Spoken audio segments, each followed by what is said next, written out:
Good evening, everyone. Welcome to the 2020 Habersham County Political Forum. I'm Chip Brooks, Vice President of Habersham County Farm Bureau, and we're pleased to bring this annual event to you yet again, even if we are having to do so in a different format than normal. During this presentation, you will have the opportunity to hear from candidates for Habersham County Sheriff, Habersham County Probate Judge, and Habersham County Commissioner. Due to the current COVID-19 situation, we were unable to have the forum this year with our normal live audience, but it will be available for viewing and listening purposes by several local broadcasting and media partners. We would like to thank our co-sponsor, Habersham County Chamber of Commerce, and our local media partners, the Northeast Georgian, now Habersham, WCHM Radio, WCON Radio, Raider TV, and Windstream Channel 4. Who will all be providing live audio and video coverage as well as replaying on a scheduled basis leading up to the June 9th Georgia primaries. Also, a special thanks to the Habersham County Courthouse staff and their security for allowing us to use their facilities. Our moderator today will be Joel Williams. Joel is the morning show host with My Country, WCON 99.3 Radio. Our timekeeper today will be Alan Neesmith, and Alan is the regional publisher at the Northeast Georgian. We appreciate Joel and Alan's willingness to serve in their capacities today. Habersham County Farm Bureau and Habersham County Chamber of Commerce do not support nor endorse any individual candidate, agenda, or movement. The only purpose for sponsoring these forums is to educate the voters of Habersham County and to encourage them to participate in our electoral process. Many of you probably only know of Habersham County Farm Bureau from our insurance offerings, but one of our primary goals is to promote agriculture through the political arena. We are pleased to present these candidates to you, the voter, so that you can cast an educated vote. If you are interested in stopping by our office to get one of our I Farm, I Vote yard signs, decals, or pins, we would love to provide those to you free of charge. Also, make sure to tune in next week where we will be hosting our district-wide political forum, and that forum will be featuring candidates for the 9th Congressional District, the Georgia District 50 State Senate race, and the Georgia District 10 representative race. So we're going to get started with a prayer. If everybody will bow their head. Father, we just thank you for this day. We thank you for the opportunity to live in a free country.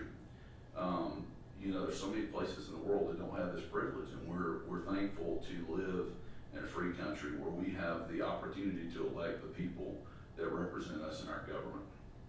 We pray for their wisdom. We pray that their decision making will be sound. We pray that we as the voters will make a good decision in all of these positions that we're looking to elect. We pray that that we'll honor you with what we do tonight, and that you'll bless our time together. In your name we pray. And now I'm going to call on Mary Beth Horton from the Chamber, who's going to come up and lead the pledge. Good evening. I'm Mary Beth Horton, President of the Habersham County Chamber of Commerce, and I'm pleased to be here tonight, albeit a different situation and a little bit unique. Certainly, kudos to the Habersham County Farm Bureau for setting this up and pulling this off tonight. Definitely proud to be from Habersham County. If you would, please join me as we say the Pledge of Allegiance to our flag. I pledge allegiance to the flag of the United States of America and to the republic for which it stands, one nation, under God, indivisible, with liberty and justice for all. Thank you.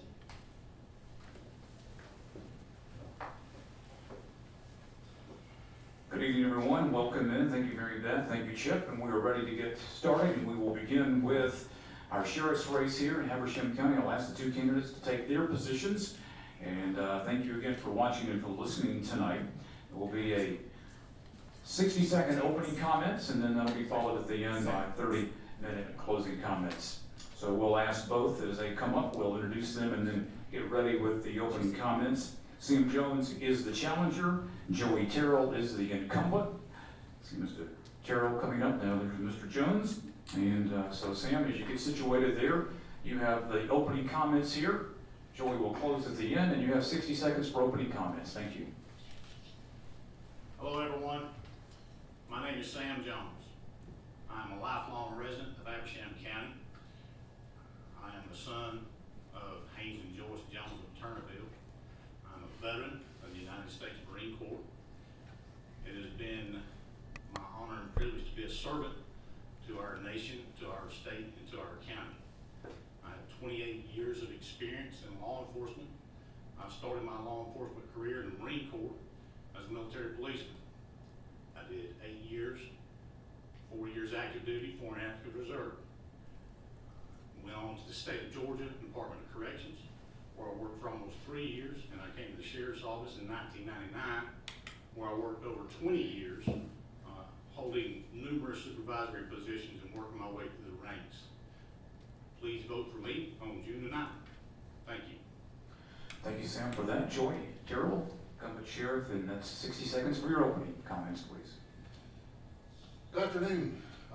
Thank the Farm Bureau and the Chamber for putting this event on, and sometimes it's a little nerve-wracking to sit up here, but you know, we go through it because of what we believe in. I have been the sheriff for the last 12 years. I've been honored and blessed to be there. I started my career in 1995 at the sheriff's office, and worked for 4 different sheriffs during that time, and seen a lot of comings and goings and things that's going on. Me and my wife, my children, we attend the Torch and worship there. I graduated in 1987 with Sam Jones from Habersham Central High School, so we're in the same class. So I'm honored to serve as the sheriff, and I ask for your vote again on June the 9th. All right, thank you very much. I'm going to ask both of you to kind of lean in your mic or pull that mic out to you just a little bit to make sure we get good audio for those that are listening and will be watching as well. All right, questions have been submitted, and we're going to go, and each candidate has 1 minute to answer those questions, and of course the timekeeper will help you with that. Let's begin with this question. What are your plans to continue or improve the safety of our schools for our children? We started with Sam opening comments. Joy, you'll get the first question. Well, we have, there's 2 things that we're working on right now. Our first one is a program called TOYS, Teaching Our Youth Safety. It works from the K to 4 area. It's kind of built off the old DARE program. 2 of our school resource officers has put a lot of time into this, and we're trying to get those kids involved in bike safety. We're trying to get them involved in talking about bullying, because that's huge. Making good neighbors and making good choices. The other area we're working in is bringing our SROs and our educators together in a group called GAZERO. It's the Georgia Alliance of School Resource Officers and Educators. It's partnered with Georgia Public Safety Training Center and GEMA Homeland Security to bring everybody together on the same page for our children. All right, thank you very much, Sam. Same question. What are your plans to continue or improve the safety of our schools for our children? We're going to continue, of course, with our school resource officer program that we have and the programs that are set in place already. We do have to educate our children more on the dangers of drugs, the consequences of the drugs. You know, the DARE program is a good program to put into play. We just want to educate them. We also want to educate the public. So we need to educate those people as well, the parents along with those children, and maybe intermingle that educational program together along with the parents and the children. Our children are our future, so we certainly have to look after them and take care of them.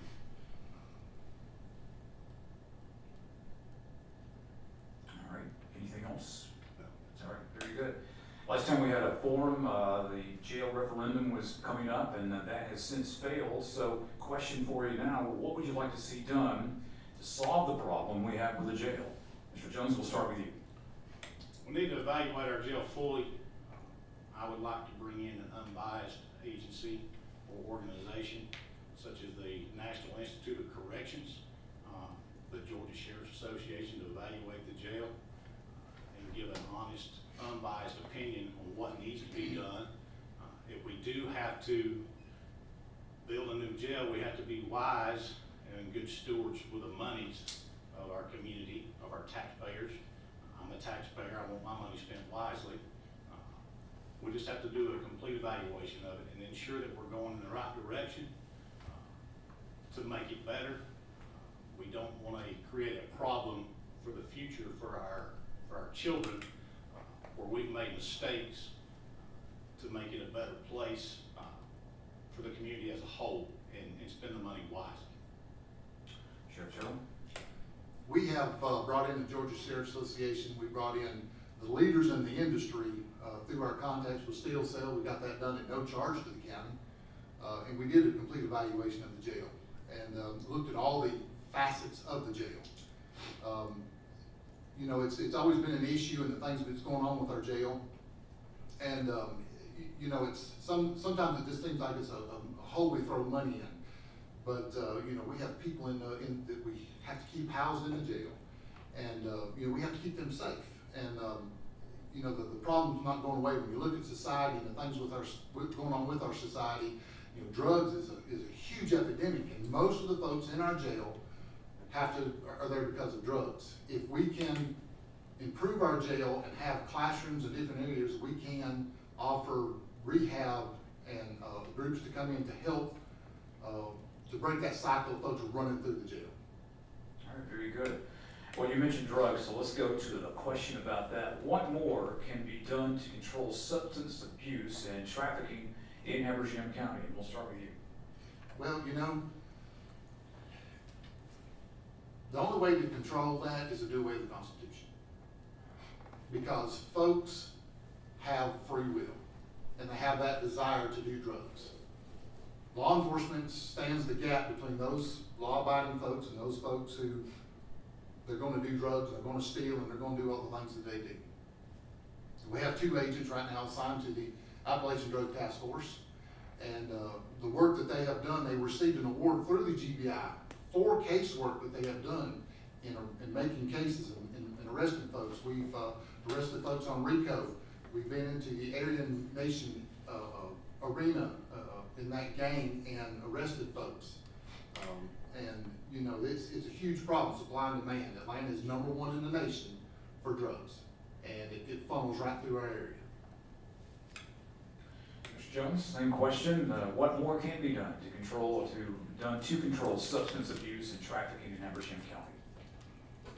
Well, we have to educate our people for sure, just like we were talking about with the kids in school. We have to educate our public. We're going to do more from a patrol standpoint. We'll have to get more people on patrol to help fight it from a street level, but also educating our officers within the department on how to identify and deal with these people. We also have to look at reminding people of the dangers, showing people the dangers through our educational programs, make good cases, and we have to do that through our training that we do with our officers, and keep them on their toes and vigilant when we're out here dealing with those people. Next question, in relation to other Northeast Georgia counties, are Habersham County officers under or overpaid? This is a two-parter. So let me give you the second part. If you need that repeated, we can do that. Are there ways to become more competitive and attract the best staff with the current budget or budget you may have in place? Mr. Johnson, we'll start with you. I think so. I think that our men and women do need better pay. They do need better benefits and retirement. I have a couple of plans that I plan on implementing for retention of the people that we have there and recruiting new people to come in. One of those things is a paid incentive program for training. So it's a twofold thing. They'll get the training that they need, the knowledge that they need, which will empower them to do their job better, but also paying them a small percentage once they complete, say, certain groups of those classes. If they complete all 3 levels of supervision, I'm looking to convince the commissioners to give them a pay raise of maybe 3.5% on their hourly rate. And then on the flip side of that, a pension plan through the POAB, which is a small monetary amount of money, pay that pension plan for them, or at least partial. Joey Terrell. So our officers sit in the, when you look at North Georgia area, and you look at, say, 14 county area in North Georgia, we sit about less than half in that group. We're down about 8th, 7th, 8th, 9th in that area when it comes to pay in our area. We have worked with our county commissioners, and a few years ago, it's been about 2 years ago now, our folks did get a significant increase. Everybody got $1 an hour across the board, plus 3.5%, and every year since then, they get up to 3.5% merit increase on top of that.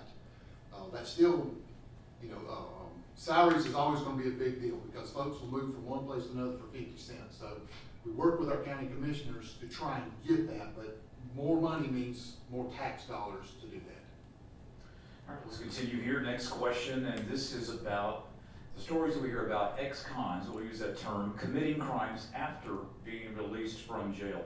What are your plans to help reduce recidivism, and we'll let you start with that, Sheriff Terrell. As long as I ain't gotta say recidivism. No, that goes back to the idea of, especially like in the new jail, those folks who run through there, it's a revolving door.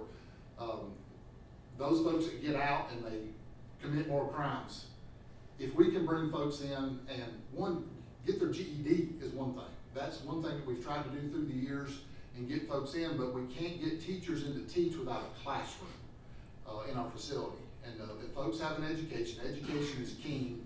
That helps them hold a better job, make more money, provide better for their families. Then you can build off that through more programs, like working through the drug court and accountability courts. You can build off that program to help educate not only the folks that's come back through, but the families on the resources and stuff available to them to better their lives. Thank you for that, and now let's go to Sam Jones. Sam? Repeat offenders has been a major deal in law enforcement for forever, to my knowledge. It's hard to teach an old dog new tricks sometimes, but we have to be good stewards and mentors to those people, even though they're criminals. We still have to treat them humanely, offer them programs for reform in hopes that we can reform their behavior. Everything we do in law enforcement is an attempt when we're dealing with criminals or traffic violators to reform behavior. We're constantly striving to do that and educating people all in the same boat. So reform is a big deal. But again, that person that is that repeat offender has to be willing to commit to the information and the help we're trying to provide for them. It's no different than a drug abuser that you're trying to help. They've got to want to help themselves. We continue here with our debate tonight. Sheriff's race, Habersham County is our first one, and it's already been mentioned about budgets, but everybody is talking about expected budget cuts due to the pandemic.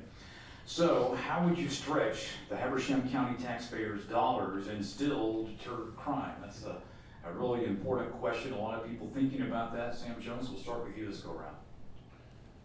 We cannot stop doing our job when it comes to law enforcement. We might be able to trim some fat on our budget, but we still have to have people to go out here and fight crime, answer calls, arrest the criminals, educate the people. So we can't cut our public safety like that in any shape, whether it be us, fire, or EMS.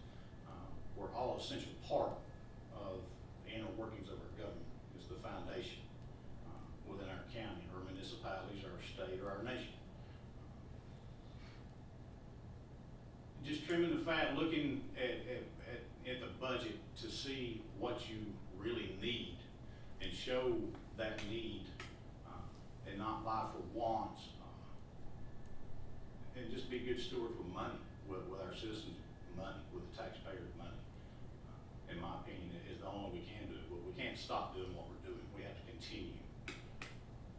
Joey Terrell. In today's society, if you look at the things that's going on in our world with police officers shot and EMS people being shot, home invasions and different things going on, law enforcement has to continue to be the thin blue line between, the folks that are perpetrating the crimes and the folks that are just, going to work, going home, taking care of their families.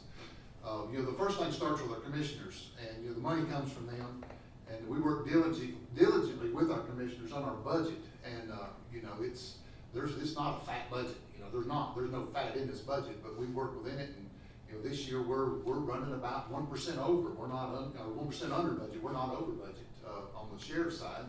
The jail side's a different answer, because of, housing out prisoners and stuff. But overtime is one big area, so if you keep your officers on the road, you can cut down on your overtime. Keeping good vehicles on the road, you don't have parts, repair, and maintenance, you're not spending all your money trying to keep your cars fixed. If you have good cars on the road, and it just cuts down on a lot of that, that's one way that you can help with the budget, by keeping good equipment on the road. What's the biggest need of the sheriff's department right now, and what would you do to fill that need? And Sheriff Sherrill, we'll start with you. Our biggest thing is more officers on the street. That is the biggest thing to service our citizens. There's several good things about our county, but it's also, sometimes it's hard. One of the biggest things, best things for our county is we have 7 municipalities, and those 7 municipalities have police departments. If it wasn't for those police departments, the sheriff's office couldn't answer all their calls. They answer a lot of calls for us, especially the bigger agencies, and some of the municipalities are not 24 hours, so we cover them when they're not there. So the biggest need we have is for officers, for calls of service, getting out and patrolling, being seen in our neighborhoods and different things, in our businesses. Officer presence is your #1 deterrent to any crime. Officer presence. They see that car riding down the road, they know that the law enforcement is there. Of course, that takes money. That takes more tax dollars for equipment, for the cars, for the people, for the salaries and everything involved in all that. Biggest need of the sheriff's department, what would you do to fill that need, Sam Jones?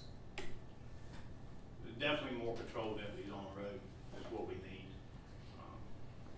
Our county is 279 square miles. We have 45, roughly 1,000 people in our county. The call volume, last time I checked, I hadn't checked it recently, since I've left the sheriff's office, but somewhere in the neighborhood of 36,000 calls a year. If you do the mathematical formula to tell you their manpower study, that equates to 8 1/4 deputies, 8 1/2 deputies. Right now, currently, or when I left, when we had a full shift, we only had 4. That's unacceptable. The citizens of our county is not getting the proper policing, safety and security that it needs. So we have to increase that, and we'll have to look at our budget to be able to do that and see what we can trim off the budget or reallocate in another line item to offset that. And then we have to be sure and get the right people to come in as professionals. We have time for one more question, and we talked about drugs, and we talked about protecting children, but let's do this one, and this is kind of carte blanche for both of you here, and that would be, pick a crime that you think is on the increase, or you think really needs attention, or maybe is something that maybe brought you into the race, or you'd like to finish, whatever the case may be. And Sam, we'll start with you on our final question here. I think gangs coming into our county is on the rise for sure. And when you have gangs, you have more criminal activity, especially our drug activity. We need to educate our people on how to see gang members, especially within our detention center, because that's where we're going to see the vast majority of them. Being able to identify these gang members, tattoos, clothing that they wear, but educate our detention officers on how to gather intelligence, gather information to pass on to another agency. Like we have the GBI Gang Task Force, we have the FBI Safe Streets Gang Task Force program. Use these resources to help us, but we have to compile all of our intelligence that we get. And then we have to work with the prosecutors, the DA's office or the solicitor on prosecuting these gang members and being able to eradicate that. In my opinion, the gangs on the rise along with the drugs are the biggest problem. Joey Gerald. One thing that's always plagued us and continues to plague us and wrapped up in it is drugs and alcohol and everything, is family violence. There's not hardly a family that hasn't touched. We get murder, suicides, we get all kinds of things involved when it comes to that. We have a lot of resources here in our county already with the Circle of Hope and the Family Resource Center and the Faith up out of Rayburn County and the Powerhouse for Kids in Stevens County. that's one reason, like we've done our patrol investigators that we just got, and to try and help with that crimes against persons. And you know, family violence is always going to touch lives, and better education, just getting our message pushed out there, and showing and pushing the resources to the folks to hope and pray that they take them to change their lives and make their families better. All right, gentlemen, thank you very much for your service. Thank you for offering up your services as well. So we go with closing comments now, and that we open with Sam Jones. So it's 30 seconds, and Sheriff Charlie will get 30 seconds, followed by Sam Jones. You know, it's been a quick 11 and a half years, and you know, I've been honored and blessed to fill the role of sheriff. It's not something that I take lightly. You know, God has poured out His blessings, and I have to ask for wisdom and guidance in every day in everything I do. I give Him all the honor and glory for all that we do, and I humbly ask for your continued support and your vote on June tonight. Again, I've been a servant the majority of my adult life. It is my passion. It is my calling. I want to continue to serve the citizens of our county. Please elect me on June the 9th and make meaningful change in our county. Us together can make meaningful change. Vote for me on June the 9th. Sam Jones as your next sheriff. Thank you. Sam Jones, Joey Terrell, thank you again for being here. That is phase one of our political forum here tonight, presented by Farm Bureau of Habersham County and the Habersham Chamber of Commerce. We'll take a quick break, and we will be right back in just a moment. Up next, we have the county judge at probate court, and we have with us Cindy Franklin Freeman, John W. Whitfield, and Pamela F. Woolley. So we thank all of you for being here. Opening statements 1 minute each, and we will start with Cindy Franklin Freeman. I'm attorney Cindy Freeman, and I am your most qualified candidate seeking office of probate judge because of my experience, my education, and heart. I am a native of Habersham County. I grew up here. I'm a lifelong resident. I'm an honor graduate of Habersham Central High School and went on to the University of Georgia to graduate summa cum laude. I earned my law degree from Mercer University School, Walter F. George School of Law.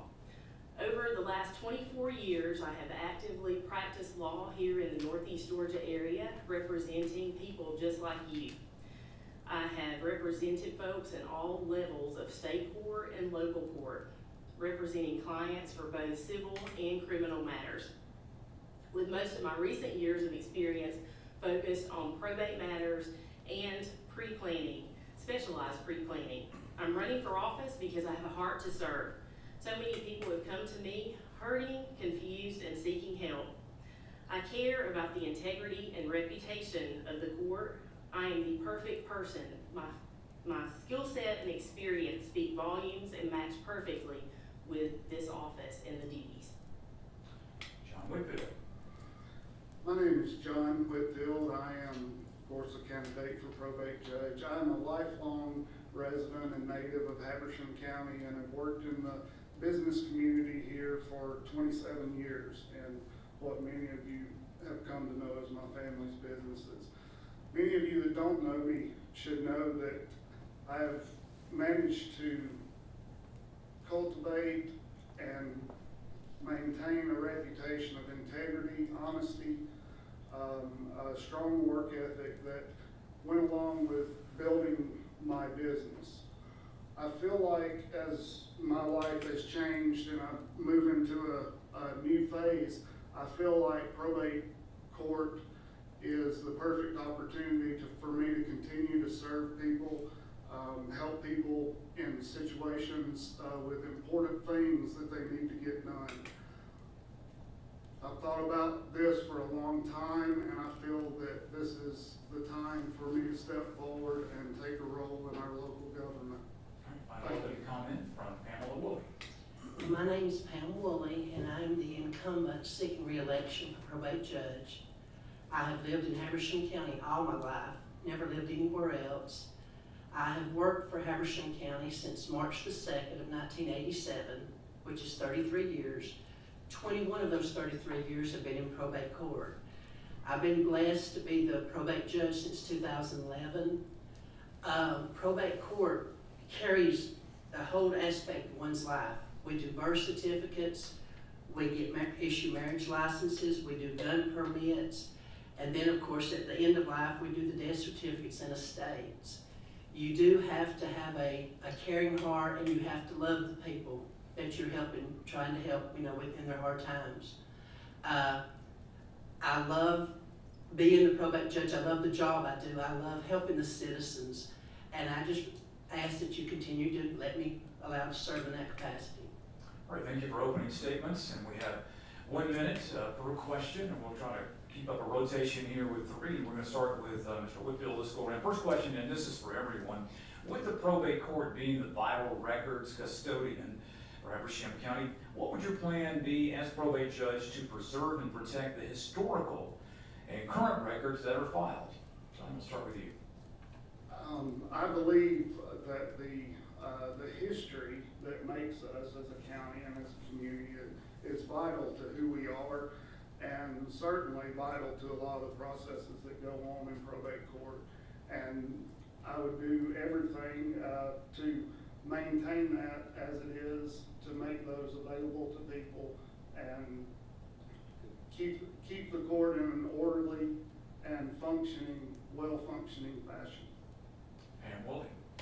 All right, probate court, of course, the Gabber system in Atlanta, vital records, they're the ones that handle pretty much the birth and death records.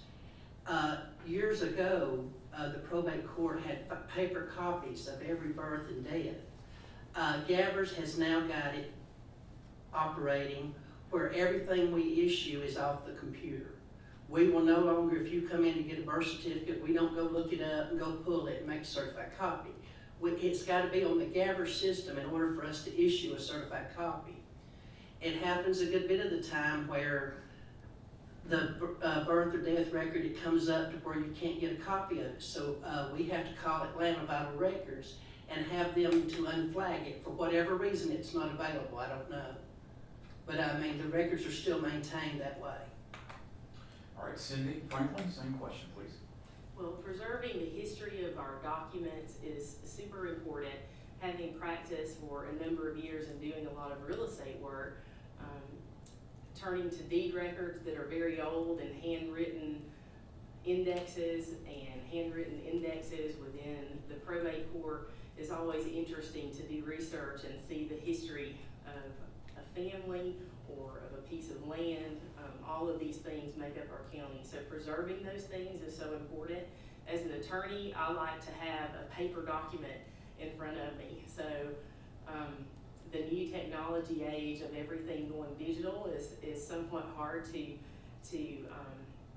accept, but if we have to do that under the law, then that's what we'll do.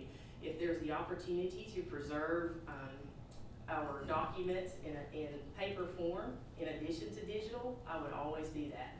And I do that within my office. We have it both ways. So if we could, we'd do it both ways. All right, first question for us in the book, so let's go to question number 2. We'll start with Pam Woolley this go around. What special skills or skill sets do you think the Office of Probate Judge requires, and how are you able to meet those? The most important, of course, is loving the people and having a caring heart. You do have to, the laws change quite regularly, especially on the issuance of gun permits. And of course, the training that we're required to go to, they keep us up to date with all that. But you have to stay up to date with everything, but mainly, you got to respect and care for the citizens.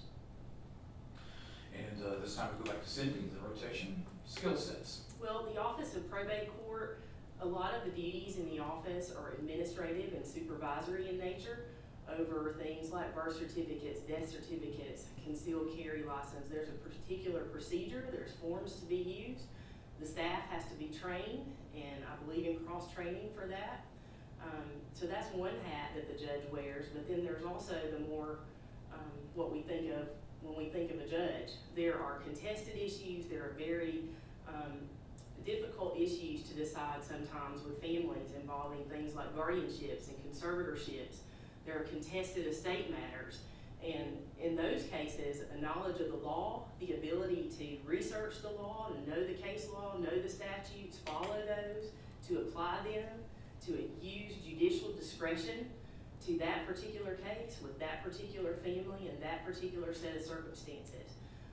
You've got to have a heart, and I've got that, and I want to put that to use in this office. All right, John, you get the same question about skill sets and what it requires. I think many of the skill sets that I've been able to cultivate over my career fit well with the probate judge's office.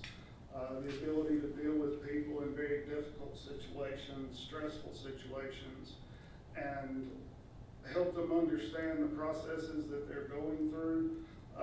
The judgeship, I understand, is you are to sit unbiased in the judgment of the facts before you and that kind of thing. And I feel that over my career, I've developed the reputation for being fair and treating everyone with respect throughout the process, no matter how stressful or emotional that process might be. Habersham County Judge at Probate Court is part of our political forum here as we continue. So let's put you in a scenario, all right? I'll let you work through that. Cindy, we'll start with you. Since Probate Court handles adult guardianships and conservatorships, how would you decide who would serve as a guardian or conservator of an elderly parent if the family is feuding about who would be best to serve? Wow, those issues come up a lot. They tug at your heartstrings, but there's a process and procedure. The judge has to listen to all of the parties, to be fair and impartial, to hear all of the facts of the case, the reasons why a guardianship, conservatorship may be needed. And when folks are feuding about who's going to serve, you've got to make a decision about who has the best interest of the incapacitated adult at heart, their skill set, their history. Have they had a history of handling things with this person? How close are they to emotionally to this person? So there are a number of things that the judge has to consider, and it requires a lot of judicial discretion and also just applying those facts to the law. All right, John, we'll send that question to you now about guardianship. Well, I will certainly make no bones about the fact that these two ladies currently know more about these things than I do. I have dealt on the periphery of the court for many years and seen some of these things in play. However, everyone who sits in an office had a first day and had to be trained. And I feel like I have that capacity. I've dealt with complex concepts my entire career, both legal and governmental, and business. But I believe that I can step into the role, learn the things I need to, and make the fair decisions and consider the complete picture of each case and make the decisions that will be beneficial for everyone involved.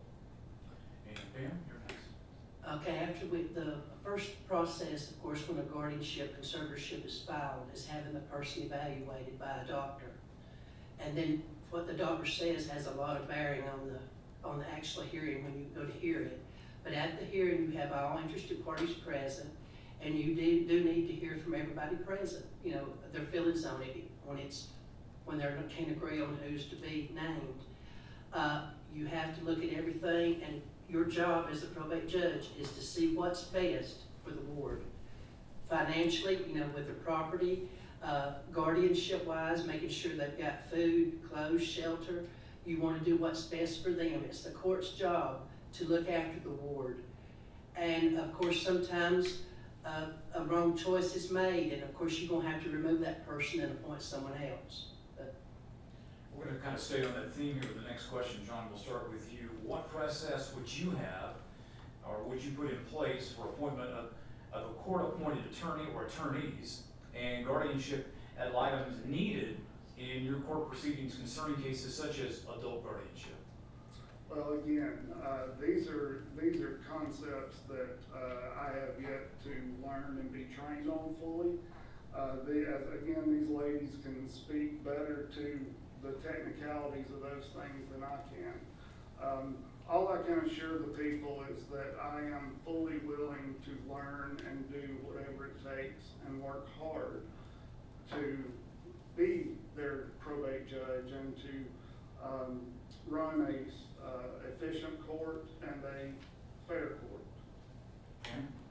Okay, you would appoint a guardian ad litem or a court-appointed attorney anytime there's a minor or incapacitated adult.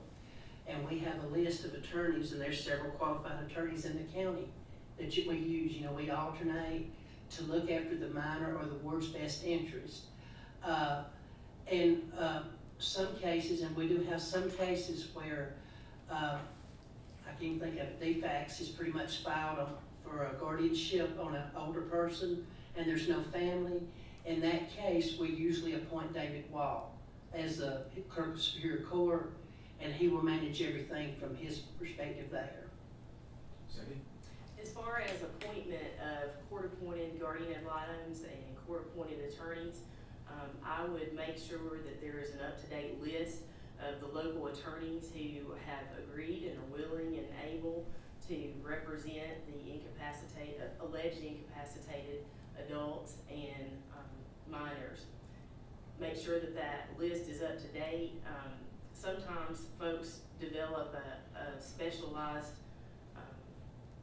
skill set in representing folks, and for particular kinds of cases, it might be prudent to appoint a particular expert in that field. But certainly maintaining the relationships within the legal community so that there is a rotating list, that it's not one individual or a couple of individuals who always do that. I think it's important to have involvement of the legal community and make sure that there's fairness and impartiality at all times. Thank you all. Let's go to another question. What changes or procedures would you implement or like to see changed to improve the efficiency of the probate judge's office? And so we'll put the incumbent first on that question. Okay. Well, in the last year, we have added two things, hopefully to be an asset to the citizens. We now send out reminder letters since June of this year. We send out reminder letters for gun permits. But with the COVID thing, of course, and the gun permits got canceled, we didn't send any during that period. And we also send out reminder letters for annual returns and personal status reports, which is what guardians and conservators have to file with us on a yearly basis. This COVID kind of did catch us unaware. We have the only hearings I've been able to hold are the emergency guardianship hearings. The rest of the ones with the service dates and everything, we're having to hold off a little bit on. So I would like to see something done, maybe like virtual hearings, if something like this ever happens again. Cindy, changes or procedures you would implement? The professionalism and efficiency of this office is of the utmost importance. If elected, I would make a thorough analysis of the office, of the staff that's available, the types and numbers of cases that come in, to develop the best kind of calendaring system, and to always be accountable professionally and ethically to the citizens that come in for services. I believe that technology is a big area that the court can improve on. An analysis needs to be done of the technology that's there and what's needed for the future. Because as we go into the future, digitizing all of the documents and having it available quickly and accurately is of utmost importance. I also feel that the use of mediation services within the probate court could be useful. There are a lot of family squabbles and differences that go on that sometimes required mediation can really help resolve. John, what about you? Changes, procedures? I feel that the probate court is, of all, probably the most customer service related court. And I feel that there are changes that need to be made to improve upon that. Things that obviously I would become privy to if elected.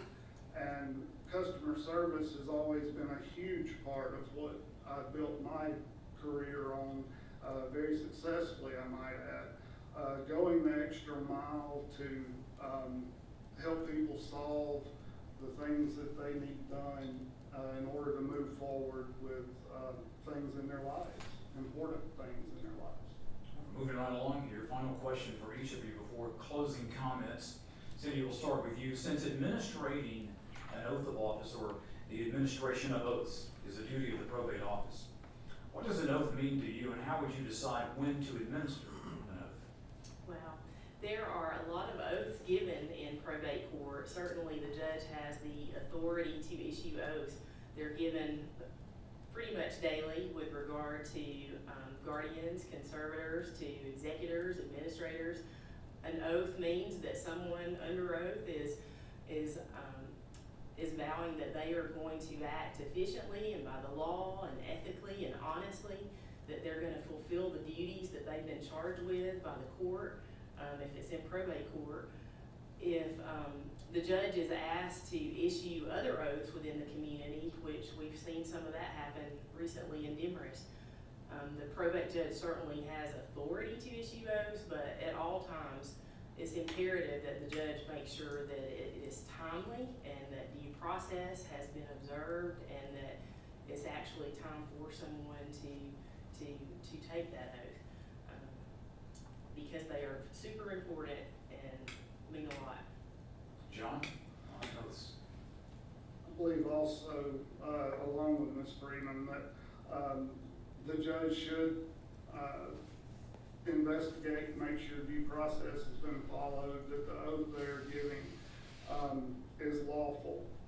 I'm assuming some of this is in context with a recent situation in Demarest. That is something that I, in my current position, am not willing to pass judgment on Judge Woolley for, being that I am the least experienced of this panel. But I do believe that in everything, when you have a decision to make, especially a lawful decision, that you should do your due diligence and make sure that what you are about to do is in fact lawful and in keeping with laws. And we'll leave you the Okay. final question. It is the probate judge's job to administer oaths. Oaths are very important. You are swearing that, or affirming that you're telling the truth. A probate court judge cannot pick and choose whom they administer the oath to. If you're asked to do it, you do it. You don't really have to investigate to make sure that all the circumstances have been met to make it valid. I mean, I've sworn in all the constitutional officers, the commissioners, and that's just a job duty of the probate judge. We don't ensure everything's right. That's supposed to be done by the city or the counties.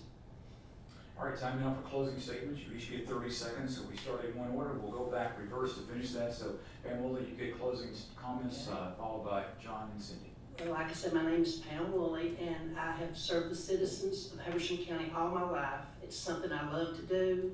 I love Habersham County, and I love the citizens. I like to try to make a difference.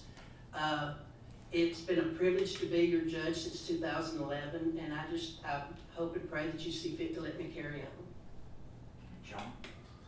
Again, my name is John Whitfield. I have made my life also in public service in the private sector, serving literally thousands of people in Habersham County over the years.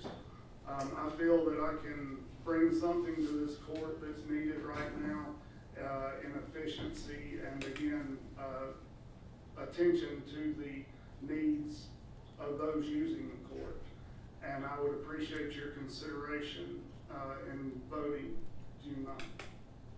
And Cindy Freeman, sorry, there you go, to wrap up. I ask you to consider carefully the kind of person that you want making decisions for you and your family. As a practicing attorney, I've had the privilege of being a voice and an advocate for families and individuals in all courts, state court, magistrate court, superior court, juvenile court. I've argued for families in crisis, children's in need. You want a judge who is thoughtful and intelligent, who knows the law, who asks questions, who listens impartially, who applies the law without prejudice, and never shows favoritism. I am that candidate. I am that person, and I ask for your vote. We want to say thanks to each of you for being here tonight. Thanks for your service. Our guests have been Judge Pam Woolley, John Whitfield, Cindy Freeman, and they are, of course, vying for your vote for Judge of Probate Court in Habersham County. Now into segment number 3 of our forum here tonight, Habersham County Political Forum 2020, presented by Farm Bureau of Habersham County and the Habersham Chamber of Commerce. County Commission, Districts 1 and 4, 2 tiers here for us as you're watching. Tier 1 below, Tier 4, second tier will be District 4. And so we have Jeffrey Lunsford and Christopher Palmer, that is vying for District 1, and District 4, Natalie Crawford, Trent Davis, and Bruce Hartman. So you get, let me explain that the lighting system over here is your timer. Green is go, the yellow or amber is halfway, and red is stop. So you have 1 minute in opening comments, and then you have 1 minute for the questions, and then we'll have 30 seconds for closing comments. And so we will start opening comments. District 1, Jeffrey Lunsford gets to start us off. My name is Jeffrey Todd Lunsford. I've lived in Habersham all my life. I've been working on the ambulance service for the last 20 years here. I've been in a lot of y'all's homes, taking care of your families and all. I resigned here in January of this year and started working for Northeast Georgia so I could run for District 1 Commissioner. One of the biggest driving forces I had for running was concern over the hospital, the condition of the hospital, and the growing, mounting county debt.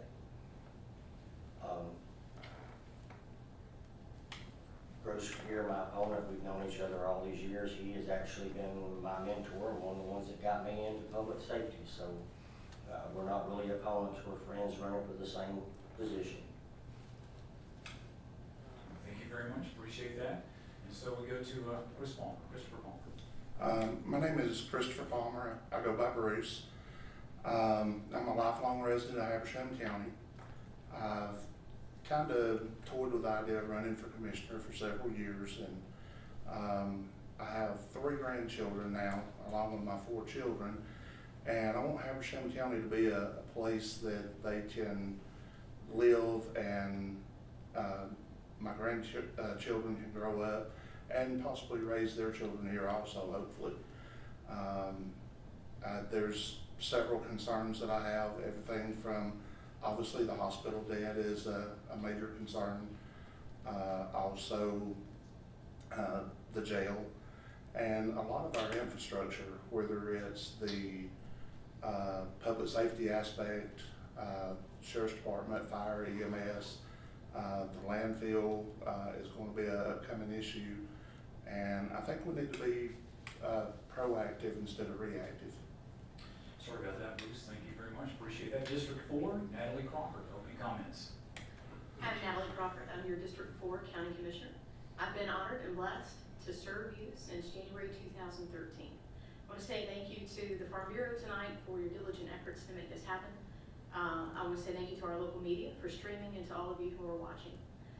I took office with a commitment to lead with fiscally conservative values, to strengthen Habersham as a place to live, work, and play, to focus efforts on economic growth, to lower ISO ratings throughout the county, putting real dollars back in the hands of taxpayers, and to work toward the long-term viability of our hospital. That's a commitment that I have kept since day one. With 8 years experience, I have a proven track record of strong solutions-based, fair leadership, and I'm committed to a 3rd term serving Habersham with the skills, steady hand, and integrity needed to continue moving us forward with the major projects and critical issues ahead of us. I thank you for the honor to serve you and humbly ask for your vote again. Thank you. Trent Davis. Afternoon. My name is Trent Davis. I'm a Christian conservative Republican. I'm former law enforcement. I'm the proud husband to Ashley Dockery Davis. I'm the proud father of Lorelei Davis. I was born and raised right here in Habersham County. I graduated from Central in 2007. I graduated from the University of North Georgia in Dahlonega in 2014. I'm a registered USDA farmer. I am 100% pro-law enforcement, pro-life, pro-Second Amendment, pro-small business growth. I consider myself to be a fiscal conservative. I believe that tax dollars need to be spent wisely and responsibly, and those spending that money need to be held accountable for every penny that's spent. I feel that Habersham County needs to make a change to get us back to our values and our beliefs, and I feel that with your vote and your support, that we can make that change together for a better Habersham for our kids. All right, final opening statement, Bruce Harkness.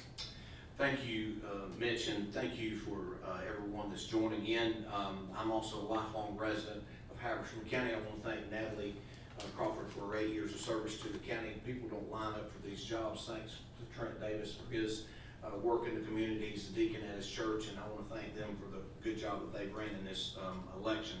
My family's been here for 221 years. We've worked and we've lived here all these years. We've been in business, we've been farming, and we love this area. I love the people. I love this area. This is the best county in the state and the best state in the union. I was a former teacher at Habersham Central High School for 3 years. I also have a master's degree in history. I was in the insurance business for 10 years, so I know a lot about insurance. I've been an attorney, and I have a doctorate degree in law, and I've been an attorney for 23 years. I've had 10 years of government with the City of Demerson, and if you're tired of the old ways of government, then I'm asking for your vote. Thank you. Thank you very much. Now we get to our first question of the evening. We're going to start with District 4. We're trying to alter this as much as we can. And we'll start with Mr. Harkness first and then go back down the line. How can we better fund and maintain our county roads, Bruce? Well, I have the budget here in front of me, and I've read it, and it's very complicated and very detailed. And there's a lot of information in here, and I've gone through every bit of it. And I'm ready and I'm prepared to work for the people from day one. I believe that growth is coming, but I will not be in favor of taxing the working class people anymore. I will not be in favor of taxing the farmers and the property owners anymore. We have to look at different types of taxation, maybe a SPLOST or 1 cent sales tax for other types of funding. But there's a lot of things that I'm concerned about with our government, and I want to be a positive force. I want to be a knowledgeable person on the county commission, and I want to work hard for the people of Habersham County. Next to Trent, again, how to maintain roads and do a better job with that, to fund that in Habersham County. Thank you for the question. I believe that our county, currently our county and our cities are doing a wonderful job at maintaining our roads that we do own, as well as a part of as a state helping us out with the roads that they control. I believe that through a SPLOST would be our best solution, so that way the burden is lifted off the property owners, the homeowners, the burden of that payment to keep the roads up, since we all are using them, will be spread out across everybody. Everyone's having to pay for it. It's not that much of a tax increase on goods that you're buying and services, and we also are able to collect if there are people commuting through, such as people going to Panther Creek, and they're stopping by and they're grabbing a Coke at a local gas station. They're helping pay for those roads that they're traveling on. It is very important for us to maintain our roads, mainly for safety. So it is a big issue, and I believe it's something that we need to take care of. Natalie Crawford. Thank you. With regard to maintenance of roads and bridges, I think probably the most prudent thing we can do is to have a strategic plan for regular and routine maintenance of our roads and bridges, rather than what we have seen in long commissions past, and something that we've addressed since I took office, which is some of that deferred maintenance, because that certainly costs you more in the long run, and is something that we've tried to address since I have been on the commission beginning in 2013.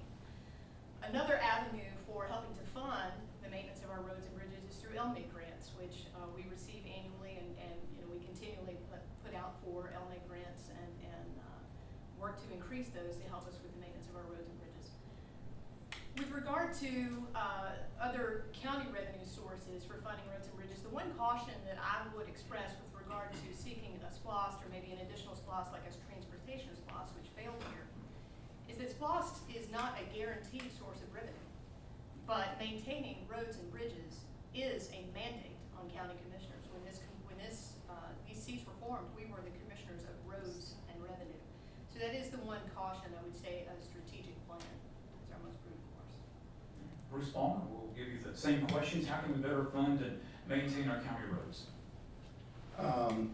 One of the big things that I would like to see, and I know in a lot of ways it's not a popular comment, is we need some industry in Habersham County. There are some places along the 365 corridor that would be a good place for industry. That way we can control where it's going. I don't think it should be spread out all over the county, but that industry will not only help our tax base and take some of the tax burden off the homeowners, but it will also help to fund projects such as roads, bridges, and other infrastructure projects. The transportation splash is a possibility, but I think the citizens need to know where that money's going and how it's going to be spent, not just that we're going to do a transportation splash. And same question about roads and maintaining those, and our final go around will be Jeffrey Lunsford. I agree with Bruce. We need to increase our businesses and industry stuff to help with the tax base, to help bring more money in, take all the burden off the homeowners. A splash would be beneficial of that, but seems like every year we're getting a splash for something else, and people are getting tired of splash all the time. It's not supposed to be a permanent tax. They would like a break from that. I'm sure there has to be some grants and assistance we can get from the state and the federal government, but I'm not familiar with any of those. We just take a lot of research and looking into. If we can start growing and doing it in a smart growth kind of format to where we've got our industry and our homes in different areas and we're not having conflicts, people complaining about noise and heavy truck traffic and things like that. But that would be the easiest way. Second question, please identify your assessment of infrastructure in Habersham County and how our county can implement water, sewer, and broadband availability for industry and economic development. We'll start with District 1, and Jeffrey, we'll start with you this go around. Increasing on the broadband part of it would be, to me, more of a private industry kind of thing, because they're the one profiting from it. The water and the sewer and all, and the power, and we have it through around most of our smaller cities, and right now with the COVID crisis, and we're gonna be hurting. We don't know what the results of that's gonna be as far as our tax dollars and our income coming in as sales tax. So I wanna be cautious about trying to say we're gonna spend all this money trying to add in water and sewer, where we should just focus on one area. Say if we have an industry come to a certain spot, put it into there. Bruce, same question. Water and sewer are very important, I think, to Habersham County. I know at one time Habersham County had a beginning of a water system that at that time was costing the county money. And it was sold to one of the municipalities. But whenever you have the municipalities controlling the water and the sewer, they kind of control where industry goes to. You know, most of the industry is not going to be able to work off a well and a septic tank. They're going to have municipal water and sewer. So to me, Habersham County at some point is going to have to get into the water and sewer business. It may be 10, 15, 20 years down the road, but that's something, again, we need to be proactive and not reactive toward looking toward. The question is identify and assess infrastructure in Habersham County and what that means for industry and economic development. We'll go to District 4. Trent, we start with you this time. Thank you for the question. I've met with a lot of people in the beginning of this to get myself prepared for this race. From what I've gathered, the cost to start a new water facility or water treatment facility for the county is just not feasible. It's just not possible without raising taxes and raising the millage rate and everything else that would go into it. I'm a plumber by water, septic, all this stuff is not cheap. With the state having a 14% budget cut, and probably more than likely not gonna be issuing grants for a lot of these kind of projects to help us out. I just don't see the county being able to have the money to do a new facility. In the future, maybe yes. I also don't feel that it would be right to take this away from the cities. The cities depend on this water and these sewer plants, and they're investing a lot of their time and money into building up their infrastructure. And for us as a county to take it away just wouldn't be right. Natalie, your assessment. Thank you. With regard to broadband, I do agree that's more of a private industry growth, and I think that what we need to do there is continue our focus on providing the type of infrastructure that would attract the type of industry to grow an enterprise such as that. With regard to water and sewer, since 2014, we've had a countywide water and sewer group that was a group that was born out of the Archway Partnership. I served on that executive committee. We have IGAs, intergovernmental agreements, with all of the cities to strengthen connectivity, drought proofing, and what I think we need to do there, the strategy is to continue encouragement and participation in that group. That's been established for a number of years, and for example, there are some cities, Demers being one of them, that haven't attended more than 5 meetings. So we need to continue encouragement and involvement with that group to help strengthen our position with regard to water and sewer, because we are going to have growth. Additional draw permits is something that group has secured as well. So I think that work needs to continue. And then roads and bridges, I defer to the question we had before. All right, Bruce Harkness. We have no water and sewer plan for the county right now. We are not drought proofed. A few years ago, we had a county water and sewer system, and it was given away to a city for $1. I agree that the cities depend on water and sewer, but the problem is a lot of people don't understand growth for industry is going to come up 365 corridor. The majority of that property is in the county. There is no water and sewer to the vast majority of that property. And to encourage growth for industry that is coming to help lower the taxes for the property owners, we're going to have to get them water and sewer somehow. And we're going to either have to work together with the county, or we're going to have to work together with the cities. We've been on a taxing and spending program in this county like there's no end. And I, for one, am going to have to take a strong, hard look at some of this, and I, for one, am not going to be for raising taxes for any purposes other than trying to manage the growth in this county. And I believe that we can control growth and bring in industry. Let's go to our next question. Should there be any consolidation of services between the seven municipalities in Habersham County and the county itself? And if so, do you have any examples or ideas of how that could be implemented? And Natalie Crawford, we start with you. Let's go around District 4. Again, thank you for the question. I do think that there are opportunities for consolidating services around the county. And one of the examples I would provide is with regard to public safety. Per capita, I would argue we are probably one of the most well-funded communities with regard to public safety in the state. We have a sheriff's department, we have police departments in all of our cities. So we're well covered there, but we also have duplication of services between policing as well as fire services. So I would point to looking at public safety first as an option for consolidating services. Specifically, we already have some conversations going with Baldwin and with Demers, potentially for consolidating services, fire services. So I do think that there is a very viable opportunity there. And why would we look to do that? Because ultimately, in the end, that's a savings to taxpayers. When they're funding public safety services or any service that is duplicated throughout the county, both at the city level and county level, we can find some savings. Your thoughts on consolidation, Bruce Harkness? I think that what needs to be understood is that a lot of the counties, a lot of the cities don't want to consolidate. They're independent entities, but I know for a fact that Demers, I've been on the city council down there for several years, and I've been all over the state working on water and sewer projects, so I have a lot of knowledge to bring to the county commission. Demers has spent hundreds of thousands of dollars on connection taps to tap into like Clarksville and Cornelia, Mount Airy, Baldwin, and Alto. In other words, if they go dry, Demers can provide water. That's what we're talking about, drought proof in the county.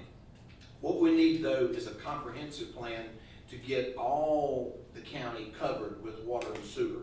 And whether we work with the city or whether we work with the county, however we can do it, we've got to be prepared for managed growth. Growth is coming. and we've got to be ready. All right, so we go to the same question, and Trent, you get that question as well about consolidation. Thank you for the question. I believe consolidated services would be wonderful. But like a lot of things, it sounds really good on paper. But to make that happen would take a lot of negotiation. It's gonna take a lot of compromise, not only by the county, but from our cities.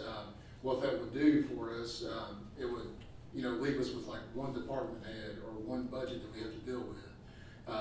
And then also would relieve a lot of stress on the taxpayers. That way your city residents aren't being double taxed, having to pay city taxes and county taxes. They could just pay for that one service. Athens, Clark County is a great example of this. They're, one giant county, they function as a county and a city, but they still function as one. I believe that it would be great for us just to be one Habersham County, that we all work for the greater good of our county. Whether it's somebody in Batesville that's well's about to run dry and they need some water, if we can find a way to get water there to them, that would be great and wonderful, and I feel that would be the best thing to do. Here's thoughts from District 4. Let's go to District 1, same question, consolidation between the county and 7 municipalities. And Bruce, we start with you. Commissioner Crawford touched on the public safety thing, and I think that's a really good place to start. A lot of times, whenever you start talking about consolidation of services, you get into people that they don't want to give up their part of the pie, so to speak. They think they're going to lose something or lose control, and really and truly, it's like the Denver's thing with the fire department. I know there was a lot of people in an uproar that, the county was just trying to take over. Well, it was kind of different from that, from my understanding, was that the city actually approached the county about taking over those services. And really, it would be a win in my eyes for both the county and the city, in that the city would most likely have an ambulance put in their fire station in Demorest. And it would be also a win for the county that, they've looked at for years building a fire station somewhere on Demorest Mount Airy. So, that's just one example. And Jeffrey Lunsford. I've worked here for 20 years in public safety, if we're going to use that for the example, and I can tell you without a shadow of a doubt, every department, every city, sheriff department, police departments, fire department, anytime anyone needed assistance, the other department was there. All they had to do was ask, and sometimes you didn't have to ask, you had to ask them to go away. We've always worked together, so if that's not an issue. If the taxpayers of the city want to come together and they want to see about merging with the county and all that, that would be wonderful. We could have it all under one umbrella, one roof. But as far as, just trying to make it a cooperation thing, we already have the cooperation. Those departments already are working together. It would just be a cash savings and mostly on management, upper level management, not having to have so many managers, so many chiefs. All right, thank you very much. Next question deals with agriculture and growth. So since agriculture is Habersham County's largest industry, how can Habersham County ensure that agricultural operations can be protected against urban sprawl? And this go around, we will start right back with District 1, and Jeffrey, we'll start with you again. To be honest, I'm not real up to date on all the different aspects of all that. I know our farmers need our support and we have to protect them and everything. I haven't seen a lot of urban sprawl happening here because we're not having that much of a growth spurt anymore. We're a bedroom community, it's all houses. I do see a lot of farms being closed and becoming subdivisions. They get tax incentives from the county on their property taxes, on sale taxes. There's different organizations that promote buying locally. We need to always remember to buy local. The COVID crisis that's been going on right now is a perfect example why we want to keep our farming in our area. So we have a way of getting food, because some of these stores have not recovered yet, and it's been almost a month. So we have got to protect our farmers and got to be buying locally. State District 1, same question, Bruce. I think a lot of of times it goes back to taxes. I know a lot of times farmers, they will have to sell off bits and pieces of their farm or whatever to pay taxes. And then sometimes they just sell out to a developer to build a subdivision. I think we have to make it more effective for the farmers to keep their farms. You know, unfortunately, a lot of times it comes down to money. And if they can't pay their taxes, which one's better? Let the bank have it? Or sell it at least where you got some revenue to start over somewhere, or sell off bits and pieces. As far as industry, you know, again, controlling where that industry goes. I'm not saying that we need an industrial plant in Batesville. That's probably the furthest thing from the truth. But if we can control where those things go, and not just the industry, but subdivisions as well. Let's go to District 4 now. Same question, agriculture, county's largest industry. How can you ensure all those operations remain safe and protect against urban sprawl? Bruce Harkness, we start with you. Thank you. My family's been farming here for over 200 years. I mean, we've been in the dirt in this county, and I can trace my ancestors all the way back to Tallulah Falls, all the way back to 1799, where we've all been farmers. Recently, I had to sell my 600-acre farm and my 200 head of cattle because the taxes was just killing us. And that's happening all over the state. And what we need, I believe, is a geographic plan here in the county, like a map of where we want growth to come, and we need a study of where the farms are and protect those farms and give certain protections to those farmers so they can continue to farm and not tax these poor farmers to death so they have to sell their farms and leave. Brothers and sisters, let me tell you something. The farmers in this state, they're losing their land, they're losing the right to farm because they're being taxed to death, and they don't have any help. If I get elected, I'm here for all the working class people, including the farmers. Trent Davis. Thank you for the question. I believe our first step as a county or as a community, we've got to buy local. We've also got to find avenues to get our local farmers' produce and goods into these bigger stores like Ingles or a Walmart's type store. And I know that Ingles have programs implemented where they do buy local. I believe that would be a really big help for all of our farmers. I believe that we should continue our incentive, our tax cut incentives like the Homestead Act that encourages new farmers to buy land and develop it into farmland, so that way they can start their own, basically they're starting their own business, being self-employed. I believe that we need tax cuts for our farmers, with them being the backbone of our county and our country. It's very, very important that we take care of these people. I'm a registered farmer myself, not on a large scale. It's more of a bank. And Natalie Crawford. Thank you. I too am a lifelong resident of Habersham, and I spent every summer working for my grandparents' farm. It's important to me. We're the #8 farm gate community in the state of Georgia. The things that I think that we have to do to protect our farmers, first, I would say that we do have a map. We conducted a corridor overlay study. I worked with fellow commissioners to see that done in 2014. It was completed in 2015. The point of that is to protect our character areas, like our agricultural properties. So we need to make sure that we protect that corridor overlay study and keep those character areas protected. We also need someone with strong relationships statewide. I am that person. I have served on the ACCP Board of Managers for 2 years.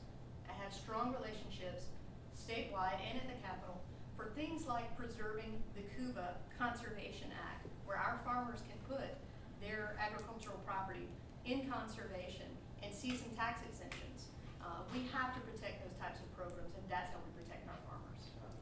We're going to try to squeeze in one more question before our allotted time is over. We're going to talk about something that's already come up, and that is growth. And we're going to define this, or call this desirable growth. We're going to ask you as candidates to define desirable growth for Habersham County. And so Trent, we'll start with you in this final round of questions. Thank you for the question. I believe that our best option for growth is to grow our county from the inside out. Myself as a parent, and as those listening as parents, we invest a lot of time an effort into our children to make them good people, to make them good citizens, well-behaved. If we can grow our small businesses and that'll open up more opportunity for more jobs, for more well-paying jobs. We don't necessarily have to bring in large industry like a Kubota plant. We could bring in a distributor for Kubota, but I feel that we should grow from the inside out. I would like to see more incentives for small businesses to help them with that, and just put all of our eggs in our children's baskets and pray for the best. Abby Crawford, desirable growth. Again, I would mention the corridor overlay study where we work to look at the type of growth that we could support and maintain here in the community. We have a comprehensive plan. We know where our character areas are. I think the desirable growth that we need here to kind of carry on what Trent was alluding to is the types of industry that we can support with the infrastructure that we have in place and the infrastructure we can develop and grow into. A lot of those are going to be ancillary service industries to serve the larger corporations like a Kubota or a Caterpillar. The other thing that I think that we should explore more is our opportunity for technical industry. We do have high-speed internet here, which is a broadband we could grow. I think that is something that we should work in concert with our Economic Development Council to investigate more and try to attract and retain some of those more high-tech or technical industries, because we can support them with the high-speed internet that we have. Bruce Harkins, desirable growth. Hey, we could talk all day and use fancy words, but I'm here to tell you that we need to be prepared for growth. Growth is coming, and we need to be prepared for managed growth. Why can't we have high-paying jobs in this county? There's a corridor, 365 corridor. There's property all up and down that road that's available right now for industries. Why can't we attract industries to pay our children, our grandchildren, a decent living to live here and stay here in this county? Everybody almost that I graduated with in 1981 is gone. They left because there was nothing here to do. And if I get elected, I'm going to work hard to manage the growth, attract the industry. What's been done? Let's be honest. There's nothing been done in years to attract good growth. It's all going to Jackson County, Banks County, Hall County. What are we doing wrong? I want to be somebody that's going to be proactive and work for the people and the working class of this county to help the people here in this county. All right, to District 1, same question. How would you define desirable growth? And Bruce Palmer, we'll start with you. I think first of all, we have to look at desirable growth as being growth that benefits the county and the citizens of the county. What is that? We've had a lot of growth as far as residential homes. We've been looked at as a bedroom community. The problem with that growth is that growth uses a lot of services, especially public safety, landfill, roads, bridges, that sort of thing, but it doesn't bring in as much tax revenue as businesses or industry. Businesses will bring in actually more tax revenue and also more sales tax revenue. However, we have to be careful with that, I think, because of larger retail will kind of drive out the smaller mom and pop type stores. So industry is the best method. And the final question, that's desirable growth. And Jeffrey Lunsford, you get to wrap it up for us tonight. Thank you. With the COVID crisis and everything right now, I mean, we're gonna have to protect what we have and make sure what we have is prosperous. If what is already here is prosperous and they thrive, then businesses will want to come here and want to serve us. The government, I think the last numbers I heard from the state of Georgia was they paid out $2.4 billion in unemployment claims. How's that going to affect us now? We have empty buildings all over this county, already built, water, sewer, everything's already there. All we got to do is get somebody to come in there and fill them. And some healthy competition and people start supporting everything. And then, like everybody said, we've got 365 sitting there, all that land, with all this big, huge growth and factories that we're seeing happening in Hall County. We need to start attracting some of that here. And we can offer to put the infrastructure infrastructure in once they agree to us and assure us that they're gonna put the buildings there, give us the labor. All right, thank you. Each of you, time now for closing comments. You get 30 seconds. We open with District 1. We'll start at the close with District 4, Bruce Harkness, Trent Davis, and Natalie Crawford in that order. Bruce. Hey, thank you for allowing me to be here. I want to thank everyone for being here and listening to us. The state recently gave away $300 million to counties for water. We got not a dime. I want to work with this county. If you're ready for some changes, if you're tired of things the way they have been, I'll ask for your vote. In this budget, there's almost a 3%, almost $600,000 overtime in this budget. There's a lot of things that need to be looked at. I want to work for you. I ask for your vote, and I promise I'll fight for you. Thanks for having us today. Thanks for all the questions. First and foremost, I'd like to say that I am a man of God. Any decision, vote that I make or take, will definitely be weighed upon, and it's going to be fair and just. I'm a family man. I'm very proud to be from Habersham County, and I can tell you right now that the current Habersham that we are in is not the Habersham that I grew up in. I don't want my daughter growing up in a county full of scandals and lawsuits. I would like to see Habersham get back to the way it was when I was a county. I lived in Habersham my whole life. As a preacher's daughter, serving was instilled in me at an early age, and serving Habersham is one of my greatest passions. I am a Christian, I am a Republican, I'm a fiscal conservative, and it has been my honor to serve you these last 8 years. I humbly ask for your vote again. We have a lot of critical issues facing the county, and I have the experience and the steady hand needed to help continue to move us forward. I thank you again for the opportunity and honor to serve. I ask for your vote again. And District 1, closing comments, 30 seconds. Bruce Palmer. There's a lot of issues that's going to be facing Habersham County over the next several years. Everything again from water, sewer, different types of infrastructure, the jail, the hospital. We need someone in office that's going to look at those things and make decisions on what's best for the taxpayers of Habersham County, not what's best for one person or the other. I ask for your vote. And Jeffrey Lunsford, you get to wrap us up here today. Thank you. I thank y'all for your time and for watching. I don't have any fancy, elegant words. I'm not a politician. I started this out of frustration with what I was seeing, and once I've begun, it has been a real big education, and that education I hope to continue. I plan to do my research. I am not going to just make rash, quick decisions, and I want to hear other people's opinions. I want y'all to help me make these decisions because I'm supposed to be here to represent you. Thank you. Well, we thank each of you for your service, for offering your service, for being here tonight. Thank you very much. That is your District 4 and District 1 County Commission candidates for tonight. And we'll continue on here with District 5 coming up next. But as they step down, we'll thank once again Jeffrey Lunsford, Bruce Palmer, Natalie Crawford, Trent Davis, and Bruce Hartman.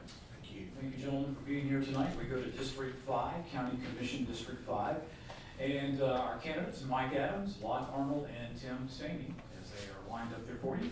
And 1 minute for the open. You get a 30-second close, and we finish 1 minute on your answers. And we'll rotate everybody around. And we have our lighting system here. Green is go, yellow, it's halfway, is that right? Halfway, and the red is stop. All right, so we'll do it in that order, and we'll start with Mike Adams. Opening comments tonight, Mike. Hi there, good evening. First of all, I'd like to thank the Farm Bureau and our moderators and everybody here for hosting us. Excited to be here. First off, I'd like to say that I'd like to address the elephants in the room. I am the only blue guy running for the term. And what I think you've heard from some of our other candidates are some of the democratic ideas that I've sort of fallen on. So what is it to be a Democrat here in Habersham County? It's about putting people, working class people, above corporate greed. And that's going to be the basis of our campaign. We're looking out for the little guy.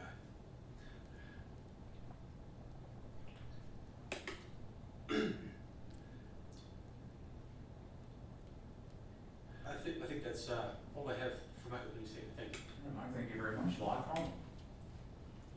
May I stand? I don't feel comfortable speaking. The only problem is gonna be the microphone not being able to resonate, and they do have you connected on that, so, sorry. The question is, do we want the next 4 years to be like the last 4 years? And I say no, absolutely not. It has come to the point in time where the can has been kicked down the road long enough. We have bills to pay, we have questions that need answers, that need solutions in this county. We cannot keep on continuing going down this path. We have many challenges. But that being said, I'm 63 years old, I'm a self-employed welder, and I've been in business a long time. It's very hard in rural Georgia to make a living. My condolences go out for everybody that has lost family members in this virus and sickness, and I wish them the best of luck in anything I can do. Please call. Tim Sting? Hi, I'm Tim Staney.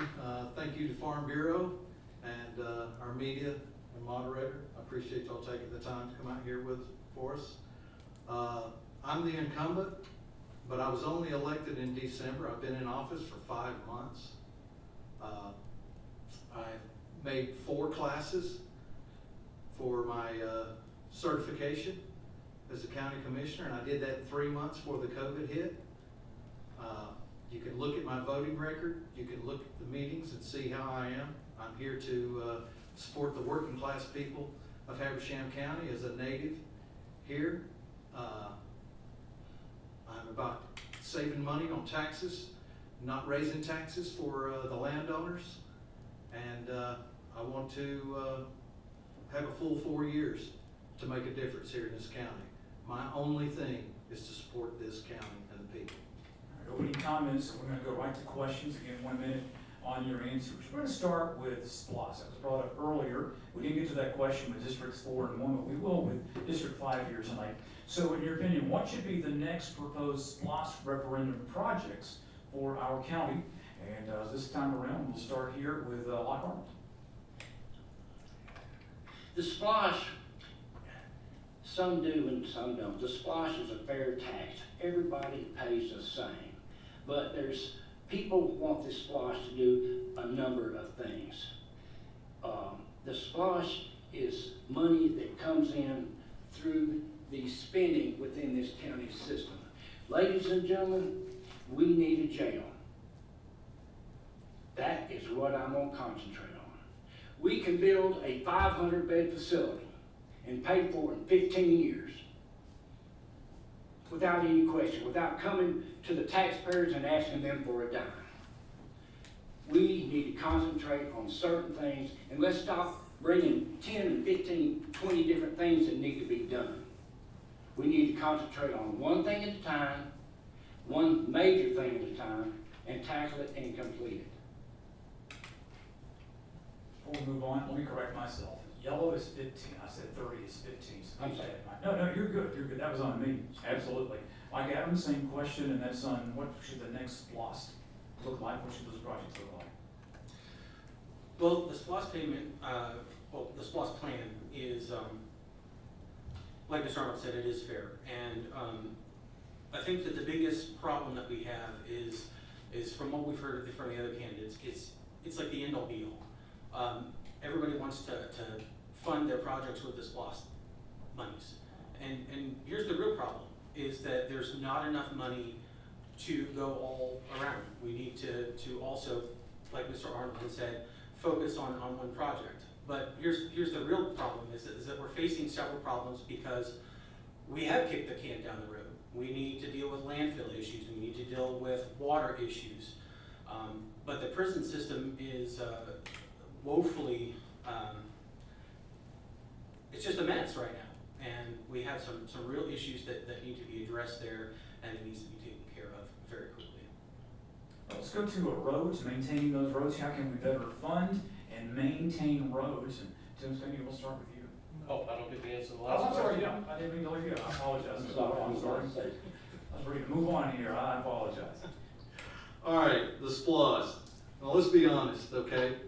With our tax millage rate the way it is, okay, and the fact that the local option sales tax goes completely to the schools. We're one of either 7 or 8 counties in the state where the loss goes to the schools on a permanent basis, okay? So we're operating at a deficit right off the bat with the county, okay? So we really do need SPLOST to do anything in this county as far as upgrades.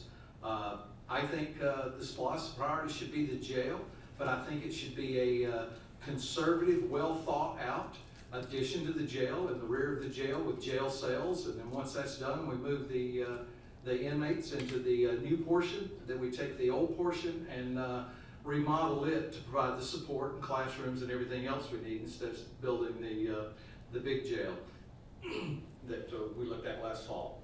All right, stay with Tim, Stevie. We'll go to our next question, maintaining county roads. Our county roads, unfortunately, the major projects that we need to do with the county roads cannot be covered in the general fund. And that has to come out of a portion of the SPLOST, and it does every SPLOST in order to do the major bridges and stuff, which that's just the way the finances have to work. Dennis Knupp, Wesley, and the rest of the guys at the road department in this county do a phenomenal job. I may upset some people, but they're the hardest working, most conscientious on how much tax money that they spend. They Band-Aid, tape, baling twine, and baling wire up stuff and get it to go and do a heck of a job. And they're doing a phenomenal job keeping it up. And we're budgeting and looking out far enough ahead now that we're doing it right. Mike, we'll go with you next on roads, maintaining roads. How can we do a better job? Well, the roads are something very near and dear to me. I'm a bus driver, so we're out on the roads during normal times. We're the first ones out there on the roads. The road department does a really good job of band-aiding, but the truth is that we have a lot of deteriorating infrastructure that needs to be looked at. Yes, we should continue with the SPLOST payments that we're currently using, but we need to look at funds from other sources. I think we're underutilizing grants. I think that the county needs to have more grant writers. We need to be tackling state level funding and federal level funding, and with grant writers, they're worth 10 times their weight in what the county would pay them. We have good roads. We have good bridges. We've spent the last 20 years getting these things in shape. We have other fish to fry than roads and bridges. The county has good roads. We have good bridges, and the reason why is because we got good people taking care of them. We have other fish to fry than roads and bridges. I'm sorry. I just think that we need to concentrate on bigger fish. We've got good roads. We've got, I have no complaint with the roads and the roads department in this county whatsoever. All right, we'll move to the next question then, and that is identifying your assessment of infrastructure in Habersham County and how our county can implement water, sewer, broadband availability for industry and economic development. And let's go around. We will start with Mike. Well, with the utility companies that we have, we need to make sure that we're leveraging everything that we have to reach as many people as possible. I know there's some spots in the county where we don't have service, or service is very slow. We just need to use all of the powers that we have there to try to reach as many people as possible.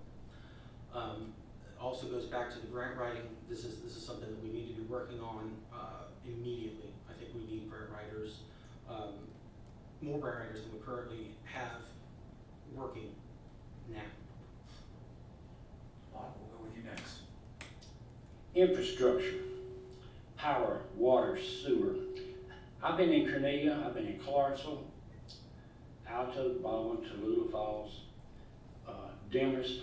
They are all working very hard. What Habersham County government needs to do is leave those people alone. Let them take care of their own. We give them money. They got the splash here. These people are out there working. The county is getting involved too much in other people's business.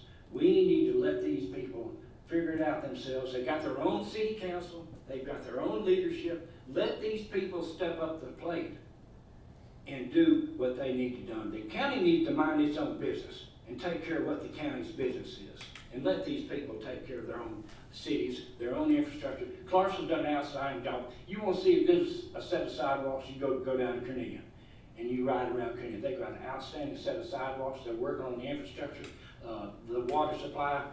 My hat's off to them. All the cities are working outstandingly hard. Good for them.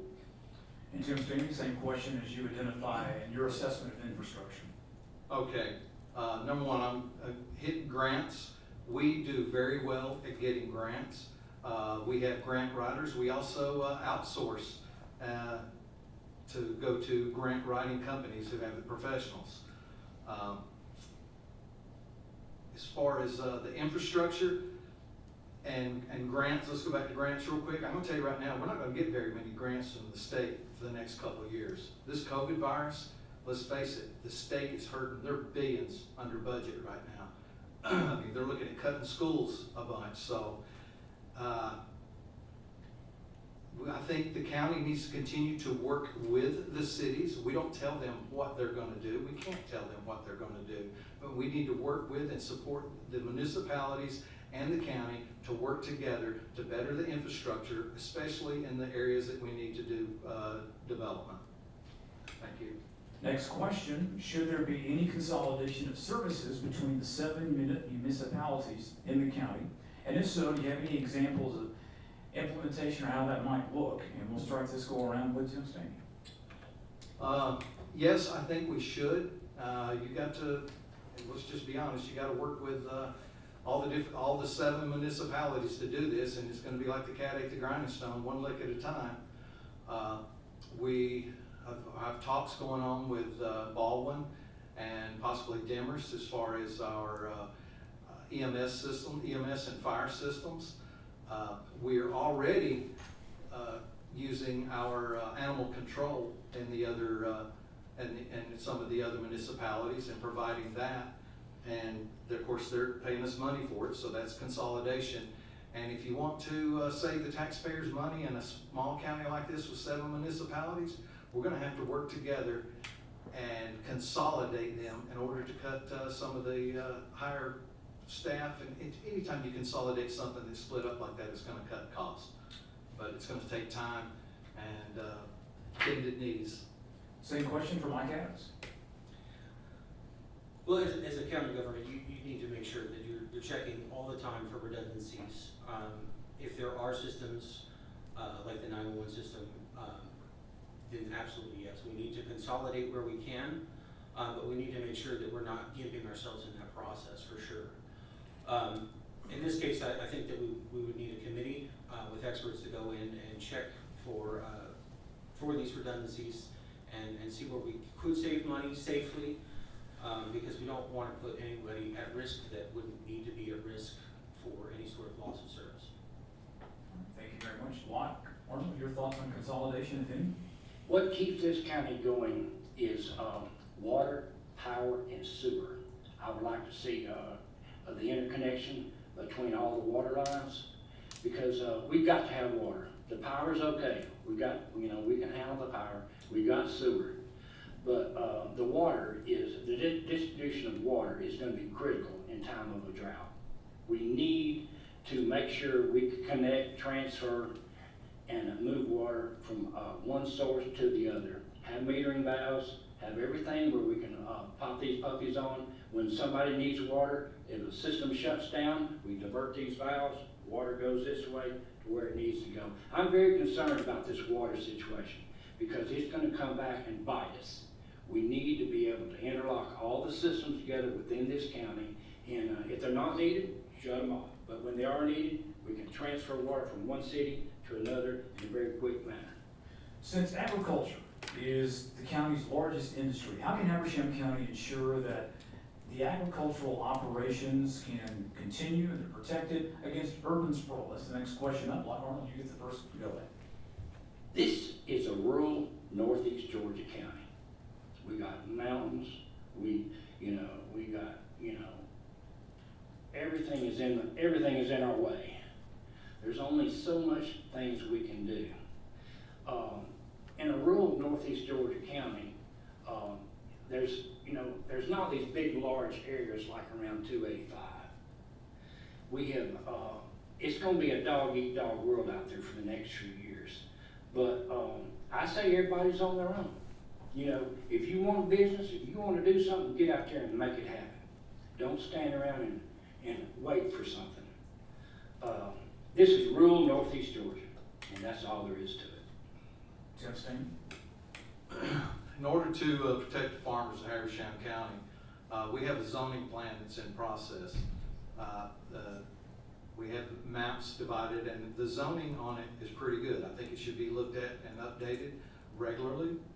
But I think the biggest caution should be when stuff goes in front of the Planning and Development Committee is it seems like, well, we tend to rubber stamp variances on that zoning law. And I think that we need to be very careful anytime we have a plan, and then anytime someone questions, we change that plan. No, we should stick to our zoning plan. Conservation use for the farmlands and the tax reduction on those, that should be, we should continue to lobby the state to keep that up. And number one, we should buy local. Our restaurants, and we need to work with tourism on that, but our restaurants and our grocery stores should be buying local products. And number one, buy local, hire local. Thank you. And we go to the same question, Mike Adams. This comes to the crux of what you always get asked as a candidate. You know, why did you join the fray here? And for me, I feel like we're at a crux with the county. You know, every time I drive down the main street, I see new buildings going up, I see new businesses coming in, and we have to make a decision. We need to decide, what are we gonna be? Are we gonna be like Everytown USA with a Starbucks on every corner? Or are we gonna maintain our sort of downtown feels and our rural communities? We need to make sure that we're assessing the zoning every year. We need to make sure that we keep those agricultural issues at bay. We need to be looking at farmers' pay. I know that they're usually at the short end of the stick. We need to make sure that we're looking at processors and making sure that they're getting their own fair share. As a coffee roaster, my wife and I started that business. We looked at that when we were importing our coffees. Like, we need to make sure that the people who are growing are getting fair wages. So maybe we need to look at our own fair trade system for locally grown. And we absolutely need to stay local. Support small businesses always over the big corporate giants that are taking money out of the county. So we're on growth, so we'll kind of stay there and ask for your definition of what desirable growth for Habersham County. How would you define desirable growth? And then you can share what that growth would look like in regards to industry, housing, and regulatory situations. And Tim Steen, we will start with you on this question. All right, I'm 8th generation Habersham County. I love Habersham County. I like Habersham County the way it is. I personally think that we need to really think hard about what industrial growth we're doing. I'd like to see smaller businesses that provide higher wages as opposed to large factories, and keeping them on the 365 corridor. I would like to see tourism, especially it's ignored in the northern ends of the county that are outside the municipalities, but there's a lot we can do with the Sequoia River here that starts and ends in this county, the only county in the United States that a river starts and ends in it. We can do a lot more to promote tourism along there and along the Chattahoochee and in our mountains, and I think the money for us is tourism, plus it'll bring in things and restaurants for the people of Habersham County to enjoy also. Thank you very much, Tim. Mike? This goes back to what I was just saying. I mean, we really are at a fight for the soul of our county. We need to make sure that when we're growing, we're not just growing for the sake of business. We need to make sure that we're maintaining our natural areas, like our rivers, like our parks. We need to make sure that all of these things stay without having the urban sprawl just crawl in on us. We need to support our small businesses. To attract the businesses that we want in this county, we need to make sure that we're pushing education. If we don't have workers that have the skills to fill those jobs, we won't be able to bring those companies in. We need to make sure that our airport has enough length to bring in those corporations that we're looking to bring in. And we need to kind of stay away from manufacturing because robots are taking that over. So we need to make sure that we are ready for the next wave of technology. And Mike Arnold, how about desirable growth? What does that mean for you? Desirable growth. I like the way the county is. I've made a good living doing it. But in order to have growth, you must have an infrastructure. 365 is the only place where you can put in an infrastructure to have growth. And then it would cost literally, you're talking on 365 around Carnegie area, it cost $100 million. We don't have that kind of money. So we have to kind of look at something else. I like the county the way it is. It's growing good. You know, stay small, be small, and support the small people. There's no law saying we have to be like somebody else. There's no law saying we have to be like Hall County. There's no law saying we got to do this and do that. You know, sometimes if you just leave stuff alone, the good old common growth factor comes in, and it usually works out for the best. All right, those are our questions for you tonight. Now we're to closing comments, and you get 30 seconds on that. So we'll start in this order. We'll go with Tim Stamey, then Mike Arnold, and Mike Adams to wrap up. Tim? I thank you for all the listeners that have been dealing with this for 2 hours now. And if you're still on here, thank you for staying and listening to us. I appreciate all the support. I appreciate all the phone calls that I get with questions. I enjoy answering them. And just remember, Habersham strong, buy local, hire local. Thank you. Mike Arnold. I always remember we're in North Georgia Hospital. We're going to have to get this hospital and start kicking. It's been kicked down the road long enough.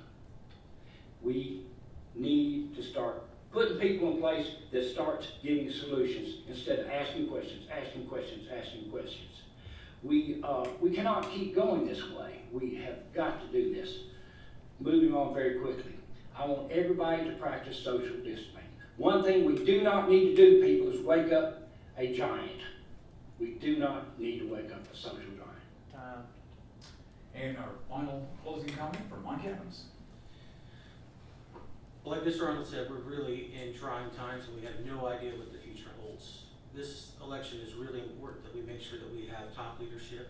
We need to make sure that we sustain the way that our county is and the way that we want to keep it to grow.